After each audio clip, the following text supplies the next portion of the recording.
இதில் எக்ஸ்பர்ட் ஒப்பீனியனில் ஒரு மனை பிரிவை வாங்க போகும்பொழுது நாம் புரிஞ்சுக்க வேண்டியது அது வந்து ரெகுலர் அப்ரூவ்டா ரெகுலேஷன் அப்ரூவ்டா அப்படின்றத நீங்கள் கண்டிப்பாக அதில் நீங்கள் புரிஞ்சுக்கணும். அப்படி புரிஞ்சு கொண்டதற்கு பிறகு அவருக்கு வந்து நீங்கள் வந்து அதுக்கான ஒப்பீனியனை நீங்கள் கருத்துரையை கொடுக்கலாம். இப்போ சார் என்னது வந்து ரெகுலர் அப்ரூவ்டு இல்லைன்னு தெரிஞ்சிச்சு சார், ரெகுலேஷன் அப்ரூவ்டா அப்படின்னு நான் என் பிளாட்டுக்கு நான் வாங்கலை சார், அது என்ன சார் பண்ணுறது அப்படின்னா, நீங்கள் டிடிசிபி அலுவலகத்தில் போயிட்டு அந்த குறிப்பிட்ட சர்வே நம்பர் எடுத்துகிட்டு போய் காட்டி, அல்லது தகவல் பெறும் உரிமை சட்டத்தில் பிரிவு 6(1) கீழே இந்த மாவட்டத்தை இந்த கிராமத்தில் இந்த மனைப்பிரிவில் இந்த சர்வே நம்பரில் உருவாக்கப்பட்டிருக்கிற மனைப்பிரிவு 2016ஆம் ஆண்டுக்கு முன்னாடி உருவாக்கப்பட்டது. இதற்கு solid flat frame work SPF உருவாக்கப்பட்டு விட்டதா, அல்லது கேள்வி ஆர்டியில் கேட்கும்போது என்ன பண்ணோம்னா, இந்த சர்வே உருவாக்கப்பட்டு விட்டதெல்லாம் யூகத்தில் கேட்கக்கூடாது, ரைட்டாக SPF தகவல்களை தருகன்னு சொல்லி கேட்கணும்.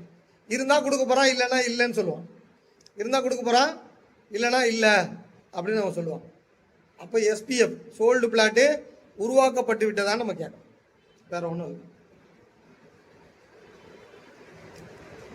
அப்போ நீங்கள் புரிஞ்சுக்கணும். அல்லது SPF நம்பர்னு போய் கேட்கணும், அதுக்கு ஒரு ஃபைல் நம்பர் போட்டிருப்பான். அப்போ என்கொயரி போட சொல்லுங்க, போய் பார்க்க சொல்லுங்க. ஏன்னா இவங்க வாங்கலனாலும் பரவாயில்ல, அந்த லேஅவுட் அந்த ஒரு மனைப்பிரிவு என்பது ஒரு 100 பிளாட் இருக்கிறது ஒரு மனைப்பிரிவுன்னு வச்சுக்கோங்க. அதில் இவர் 2 பிளாட் தான் வாங்கியிருக்கிறார். இவர் இந்த 2 பிளாட்டுக்கு 500 ரூபா கட்டல, அப்ரூவ்டு வாங்கலை, ஓகே, ஒன்றும் பிரச்சனை இல்லை. ஆனால் அதில் வேறு யாராவது 2 பிளாட் வாங்கியிருப்பாங்க, வேற யாராவது 1 பிளாட் வாங்கியிருப்பாங்க. அவங்க மனைக்கு தனி மனை அப்ரூவல் வாங்கியிருப்பாங்க, ரைட்டா? அது அவங்க மனையை மட்டும்தான் கட்டுப்படுத்தும், நம்ம மனையை கட்டுப்படுத்தாது. ஆனால் அந்த ப்ரொமோட்டர், அந்த லேஅவுட்டை உருவாக்குனவர், மொத்த லேஅவுட்டோட அந்த அவுட்டர் பவுண்டரி இருக்குல்ல, அந்த பெரிய பாக்ஸ், அதை ஃப்ரேம் பண்ணியிருப்பார். வித்த பிளாட்டு, விற்காத பிளாட், சோல்டு பிளாட் ஃப்ரேம் இருக்குன்னா என்னது, அந்த ஓனர் இதெல்லாம் நான் வித்துட்டேன் 2016க்கு முன்னாடி, இதெல்லாம் நான் 2016க்கு அப்புறம் நான் விற்கல அப்படின்னு அவர் பண்ணியிருந்தாருன்னா, அவர் டோட்டல் லேஅவுட்டுக்கு அப்ரூவல் வாங்கிட்டாருன்னு அர்த்தம். இந்த டோட்டல் லேஅவுட்டுக்கு அப்ரூவல் வாங்கிட்டா என்ன அர்த்தம்னா, நல்லா புரிஞ்சுக்கோங்க, டிடிசிபி விதிகளுக்கு உட்பட்டு தான் ரெகுலேஷன் அப்ரூவ்டு கொடுக்கணும். அப்போ அந்த லேஅவுட்ல இருந்து குறிப்பிட்ட மீட்டர்ல டவர் லைன் கிடையாது, அந்த லேஅவுட்ல இருந்து குறிப்பிட்ட மீட்டர்ல சுடுகாடு கிடையாது, அந்த லேஅவுட்ல இருந்து குறிப்பிட்ட மீட்டர்ல தடையில்ல ஏரி போன்ற பொருட்கள் கிடையாது, நினைவு சின்னங்கள் கிடையாது. அப்போ நாம் இதை புரிஞ்சுக்கணும். நினைவு சின்னங்கள் பக்கத்துலையும் சுடுகாடு பக்கத்துலையும் பஞ்சாயத்து அப்ரூவ்டு போட்டாங்கன்னா அதுக்கு அப்ரூவ்டு கொடுத்துருவாங்களான்னா, sold flat frame work approved கொடுக்க முடியாது. ஏர்போர்ட் பக்கத்தில் ஒரு லேஅவுட்டை போட்டு, ஏன்னா அந்த டிடிசிபி விதி 78 என்ன சொல்லுதுன்னா, ரெகுலரேஷன் பண்ணிக்கிறோம், விதிகளுக்கு உட்பட்டு தான் சொல்லிக்குது, விதிகளுக்கு உட்பட்டு தான் ரெகுலேஷன் பண்ணிக்கிறோம். அதில் 2-3 விஷயத்தை ரிலாக்ஸேஷன் பண்ணியிருக்காங்க. நஞ்சையை கூட நாங்கள் ரிலாக்ஸேஷன் பண்ணிக்கிறோன்னு சொல்லிட்டாங்க. ஒரு காலத்தில் நஞ்சைக்கு வாங்கணும்னா NOC வாங்கணும், பஞ்சாயத்து அப்ரூவல் இருக்குது, அது தேவையில்லை, அதை நாங்கள் பண்ணிக்கிறோம். ஆனால் இந்த அடிப்படை ஃபீச்சர் இருக்கு இல்லையா, சுடுகாடு பக்கத்தில் ஒட்டி போய் போட்டுக்கிறது, இதில் போய் போட்டுக்கிறது, அதெல்லாம் உங்களுக்கு கொடுக்க மாட்டாங்க. அப்போ அது நின்றுடும். அப்போது நிறைய பேர் மக்கள் என்ன நினைக்கிறாங்கன்னா, தனி மனுஷன் வாங்கிட்டாலே இவர் 500 ரூபா கட்டி இவர் வாங்கிக்குவார் அப்ரூவ்டு இவர் பிளாட்டுக்கு, அது எதிர்காலத்தில் செல்லாது. ஏன்னா அந்த அப்ரூவ்டில் விதியில் என்ன சொல்கிறாங்கன்னா, இதில் ஏதாவது சட்ட விதி மாறினா இந்த அங்கீகாரம் செல்லாதுன்னு சொல்லி தான் கொடுக்குறாங்க. அப்போ அங்கே அதே அந்த ஓனரு சோல்டு பிளாட் வாங்கிட்டாருன்னா அவர் டோட்டல் லேஅவுட்டுக்கு அப்ரூவல் வாங்கிட்டாருன்னு அர்த்தம்.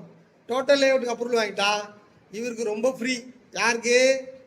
இந்த டிடிசி இந்த தனிமனைக்காரனுக்கு ஃப்ரீ. அப்போ நீங்கள் 500 ரூபா கட்டி வாங்கலாலும் நீங்கள் ஒரு பாதுகாப்பான லேஅவுட்டில் தான் இருக்கிறீங்கன்னு அர்த்தம். இடம் வாங்கியிருக்கிறது வந்து நாம் வாங்கலைனாலும் ஒரு பாதுகாப்பான இடத்துல தான் இருக்கிறீங்கன்னு அர்த்தம். இப்போ நீங்கள் இனி எப்போ அப்ரூவ்டு வாங்கலாம்? இப்போ 500 ரூபா கட்டுறதுக்கு ஓப்பன் பண்ணி விட்டா வாங்கலாம், ரைட்டுங்களா? அல்லது அதுக்குன்னு புதுசாக போட்டால் ஒன்று பயன்படுத்திக்க சொல்லலாம். அல்லது வீடு கட்ட போகிறீங்கன்னா பில்டிங் அப்ரூவல் பண்ணும்போது அடிமனையை அப்ரூவல் பண்ணிக்கலாம். உங்களுக்கு புரிஞ்சுக்கலாம் என்ன சொல்ல வருது? அப்போ அவருக்கு எந்த பாதுகாப்பு பிரச்சனையும் இல்லை. வீடு கட்டும் போது பில்டிங் அனுமதி பண்ணும்பொழுது இதனை சேர்த்து பண்ணிக்கலாம். அப்போ 500 ரூபா கட்டணும்னா வீடு கட்டும்போது கூட நம்ம பிளான் பண்ணிக்கலாம் அப்படின்ட்டு. ஆனால் அது என்னவா இருக்கணும், ஒரு நல்ல அந்த லே அவுட்டு உருப்படியானதாக இருக்கணும். அதோட அந்த லே அவுட் அங்கீகாரம் வாங்கப்பட்டிருக்கணும். அப்போது அங்கீகாரம் வாங்காத டிடிசிபி அங்கீகாரம் வாங்காத மக்களுக்கு நான் சொல்ல வர்றது என்னன்னா, மனைப்பிரிவில் இருந்தீங்கன்னா நீங்கள் இருக்கிற லேஅவுட்டில் நீங்கள் மன அப்ரூவல் வாங்குறீங்களோ வாங்கலையோ, உங்களோட மனைப்பிரிவு வந்து சோல்டு பிளான் ஃப்ரேம் ஒர்க்கில் அங்கீகாரம் ஆயிடுச்சான்னு ஒரு ஆர்டிஐ போட்டு தெரிந்து வைத்துக் கொள்வது நல்லது. இப்போ ஒப்பீனியன் கொடுப்பாங்க வழக்கறிஞர்கள், இந்த பிளாட்டில் வந்து அப்ரூவல், இந்த பிளாட்டில் வந்து வாங்கலாமான்னா இந்த பிளாட்டை வாங்கலாம் தான் அவர் கொடுப்பாரு. ஒரு வழக்கறிஞர் ஒரு வங்கி லோன் கொடுக்கும்போது இந்த பிளாட்டை வாங்கலாமா கொடுப்பாரு. ஏன்னா அவங்க தனிமனை அப்ரூவல் வாங்கிட்டு தான் கொடுப்பாரு. ரைட்லா, தனிமனை அப்ரூவல் எதை பொறுத்து, சோல்டு பிளாட் அப்ரூவலை பொறுத்து. சோல்டு பிளாட் அப்ரூவல் ஆயிருந்தாதான் இது நல்ல அப்ரூவ்டு. சோல்டு பிளாட் அப்ரூவல் ஆகலைன்னா, எதிர்காலத்தில் சோல்டு பிளாட் அப்ரூவல் எதனால கிடைக்கலனா, பக்கத்தில் ஏதோ ஒரு ஆட்சேபனையும் தடையும் இருக்குது, ரயில்வே ட்ராக்கே ஏதோ இருக்குது, அப்போ கொடுக்கப்படலைன்னா இந்த அப்ரூவல் செல்லாது. அப்போ இந்த இடத்துல இன்னும் கவர்மெண்ட்டும் மக்களும் இன்னும் விழிக்கல. இந்த ஏரியாவில் வழக்கறிஞர்கள் வங்கி லோனுக்கு எல்லாம் கொடுத்துட்றாங்க, அவங்களுக்கு இந்த ஏரியா மாட்டிக்கும் தெரியாது. அப்போ நாம் புரிஞ்சு கொள்ள வேண்டியது, ரெகுலேஷன் அப்ரூவலில் மனை பழங்கணும்னா பஞ்சாயத்து அப்ரூவல் தான் உடனே பதிகிறாங்களே சார், பதிஞ்சிருவாங்க. அப்ரூவல் இல்லைனா பதிஞ்சிருவாங்க. சாமானியன் டு சாமானியன் பதிஞ்சிடறாங்க. அப்ரூவல் வாங்கினா என்ன வாங்கல என்ன நாங்கள் பதிஞ்சிடறாங்க. ஆனால் வாங்க போகிறவங்க புரிஞ்சுக்கோங்க, இது எஸ்பிஎஃப் கிடைக்குமா, சோல்டு பிளாட் ஏற்கனவே வாங்கியாச்சா, இதெல்லாம் தெரிஞ்சுக்கிட்டு அந்த மனை பிரிவை நாம் அணுகணும் அப்படின்றது தான் நீங்கள் மெயினாக கொடுக்க வேண்டிய ஆலோசனையாக மற்றவங்களுக்கு இருக்க வேண்டும் என்று நான் சொல்கிறேன். அதற்கு பிறகு மனை பிரிவில் வந்து உங்களுக்கு பார்த்தீங்கன்னா, பஞ்சாயத்து அங்கீகார மனைகளில் அல்லது டிடிசிபி அங்கீகார மனைகளில் பார்க்குன்னு ஒதுக்கப்பட்ட இடங்களை எல்லாம் மனையாக போட்டு வித்துட்டாங்க. பார்க்குன்னு மனையாக போட்டு நிறைய பேர் வாங்கிட்டாங்க. ரைட்டுங்களா? அப்போ அவங்களாம் என்ன பண்ணணும், பார்க்குன்னு டிராயிங்கில் இருக்கு எழுதி கொடுக்கல, பார்க்குன்னு டிராயிங்கில் இருக்கு எழுதி கொடுக்கல அப்படின்னா அவங்கள நம்ம காப்பாற்றி விட்டுறலாம். என்னது, அவங்கள நம்ம காப்பாற்றி விட்டுறலாம். அதுக்கான அது முழுக்க கோர்ட்டில் இருக்கிற வேலை, அதை செய்யலாம். அதுக்கு நீதிமன்ற தீர்ப்புகள் இருக்குது. நிறைய பேர்களுக்கு டிடிசிபி அங்கீகாரத்தில் பார்க் சைடு பிரச்சனை சார்னு வரவங்களுக்கு வாய்ப்பு இருந்துச்சுன்னா அவர்களுக்கு நாம் வந்து தானம் எழுதி கொடுக்காத பட்சத்தில், யார் அந்த அமைப்பு தானம் எழுதி கொடுக்காத பட்சத்தில் நாம் வந்து அதனை வாங்கி கொள்றதுக்கு வேலையை நம்ம பண்ணலாம். அதில் எந்த மாற்று கருத்தும் அதில் இல்லை என்பதை நம்ம புரிஞ்சுக்கலாம். அடுத்ததாக இந்த மனைப்பிரிவில் பஞ்சாயத்து அங்கீகார மனைப்பிரிவில் என்ன உங்களுக்கு தேவை அப்படின்னா,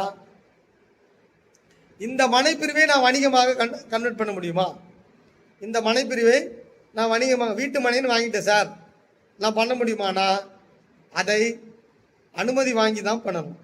நான் வந்து இதில் வந்து மல்டிப்ளெக்ஸ் காம்ப்ளெக்ஸ் கட்ட போகிறேன் சார், வீடு கட்டுறேன் நான் பொருள் வாங்கிட்டு காம்ப்ளெக்ஸ் கட்டக்கூடாது. அதுக்கு தனியாக நீங்கள் அனுமதி வாங்க வேண்டும்.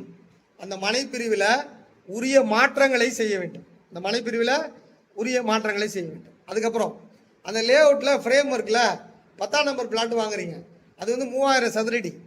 அந்த பிளாட் நம்பர் 10 இல்லை 10ஆம் நம்பர் பிளாட்டு 3000 சதுரடின்னு இருக்குது. இப்போ நீங்கள் அதில் பாதியை தான் வாங்க போகிறீங்க. ரைட்டுங்களா சொல்ல வருது? பாதியை வாங்கினா அந்த அந்த மனைப்பிரிவு படத்தை நீங்கள் உடைக்கிறீங்க, அந்த மனைப்பிரிவு படத்தை நீங்கள் சப்டிவிஷன் பண்ணுறீங்க. ரைட்டுங்களா? அது செல்லாது. அதற்கு முன்னாடி டிடிசிபியில் போயிட்டு இது போல் நான் இதை 2ஆக உடைச்சி நான் வாங்குறேன் அப்படின்னு பில்டிங் அந்த ஃப்ரேமை நீங்கள் மாற்றணும். டிடிசிபி கொடுக்குற ஒரு ஃப்ரேமை நீங்களா அந்த ஃப்ரேமை உடைக்கக்கூடாது, நீங்களா அந்த ஃப்ரேமை உடைக்கக்கூடாது, அது செல்லாது. சிறுமுகை அப்படின்னு ஒரு ஊர் இருக்கு, கோயம்புத்தூர் பக்கத்தில் சிறுமுகைன்னு ஒரு ஊர். அங்கெல்லாம் 1990களில் வந்து பார்த்தீங்கன்னா தேக்கு மரம் விற்று வளர்த்து தரேன் அப்படின்னு நிறைய பேர்கிட்ட வசூல் பண்ணி ஒரு நிறைய பேர் ரியல் எஸ்டேட்லாம் பண்ணாங்க. அங்கே ஒரு பெரிய லேஅவுட் இருக்கு. ஒவ்வொரு லேஅவுட்லேயும் ஒவ்வொரு பிளாட்டும் டிடிசிபி அப்ரூவ்டு தான். ஒவ்வொரு பிளாட்டும் 25 சென்ட்டு 30 சென்ட்டு. அதில் தேக்கு மரம், அதாவது வந்து தோட்டம் மாதிரி உருவாக்கி 50 அடி ரோடு போட்டு உருவாக்கிட்டாங்க. ரைட்டுங்களா? டிடிசிபி அப்ரூவல் தான். ஆனால் ஃப்ரேம் என்னது, ஒவ்வொரு பிளாட்டும் 25 சென்ட்டு 30 சென்ட்டு. ரைட்டுங்களா? இப்போ என்ன பண்ணுறாங்கன்னா அந்த 25 சென்ட் 30 சென்ட்டை 5 பிளாட்டாக பிரித்து அதே அப்ரூவ்டு நம்பரை கொடுத்து இவங்களே ஒரு ரப்பு டிராயிங்கை போட்டு பத்திரத்தை போடுறாங்க. இது செல்லுமானா? செல்லாது. இது செல்லுமானா? செல்லாது. இப்படி தமிழகம் முழுக்க ஆங்காங்கே ஏற்கனவே ஒரு மனை பிரிவில் ஒரு அங்கீகாரம் வாங்கிட்டாங்கன்னா அந்த வடிவத்தை இவங்க உடைக்கிறாங்க. அது டிடிசிபி ஆக்டுக்கு எதிரானது. அது இவங்க கிட்ட போய் அனுமதி வாங்காம பண்ணக்கூடாது. பத்திர ஆபீஸ்ல இருக்கிறவருக்கு இந்த லேஅவுட் அப்ரூவ் ஆயிடுச்சா, அப்ரூவ் நம்பர் கூட நம்பர் இருக்கு, அது மட்டும் இருந்தா போதும்னு சொல்லி அவர்கள் பதிந்து விடுகிறார்கள். அந்த ஃப்ரேம் அந்த விஷயம் தெரியல. அப்ப இது போன்ற வேலைகள் மனைப்பிரிவுகள்ல நடக்குது. அப்போ மனையை பொறுத்த வரைக்கும் இது தானாக உடைக்கிறது. அதற்கு பிறகு பார்க்கில் இருக்கிற முரண்பாடுகள், இது போன்று ஃப்ரேம் ஒர்க் எஸ்பிஎஃப் முரண்பாடுகள், இவையெல்லாம் மனைப்பிரிவுகளில் இன்றளவும் கண்ணுக்கு தெரியாத சிக்கல்களாக, மக்களுக்கு தெரியாது, வழக்கறிஞர்களுக்கு தெரியாது, சர்வேயர்களுக்கு மட்டும் தெரியும், டிடிசிபிகாரர்களுக்கு மட்டும் தெரியும்.